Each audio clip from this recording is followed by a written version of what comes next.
don't underestimate her. I mean, that was the mistake that Joe, you know who Joe Crowley was, right?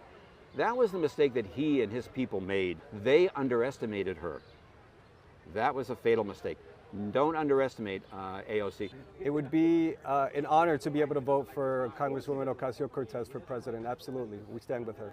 I think she absolutely has the the support, not only here in her district, but she has the support nationally, maybe even internationally to run for president, yes. Anyone other than the current president would make a good president. I wouldn't dislike seeing her as a candidate for president, but I think she is generally a little too leftist leaning for most people.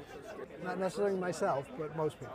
I think it's always good to see more diversity in a presidential campaign. I think as many people should run as they want to and give people as much of a choice as they can get.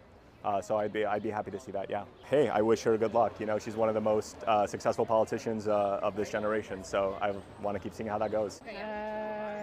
I don't know. Sorry, she's too young in the game for it, I think.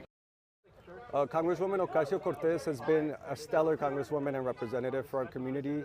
She always stands up when we need her to. She did it the first time around with President Trump, and she's doing it again as we fight back against, again, oligarchs, billionaires, and this Trump administration here at home. She's been a very good representative for the area. She really has. And I'm hoping that she can continue to fight back against Trump and you know, make things safe for everybody here. She's a very sincere person, don't get me wrong, but in terms of really taking care of business for the folks here, no. She blew the situation with bringing in jobs that Bezos, his business, his company was going to bring in a lot of jobs here for a lot of good working people, and she just sort of blew that off like 4 years ago. So that was a bad move. And so I think that if she would just spend more time, you know, just listening to people and working on constituent issues and not just flying around the country running for God only knows what, that would be a much better thing for the folks here in Jackson Heights and in Bronx, which is also part of her district. She's actually, like I said, I've met her,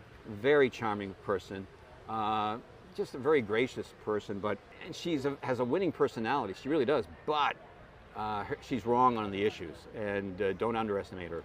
And I'm here, and I believe in immigrant rights. You know, we got some immigrants are, you know, not every immigrant is a good person, not every native-born person in the United States is a good person, but we need the rule of law in this country, we need due process in this country, we need respect for democracy and diversity. Due process is a big word I think about, because we send somebody in an airplane, the President of the United States sends somebody in an airplane to El Salvador without due process.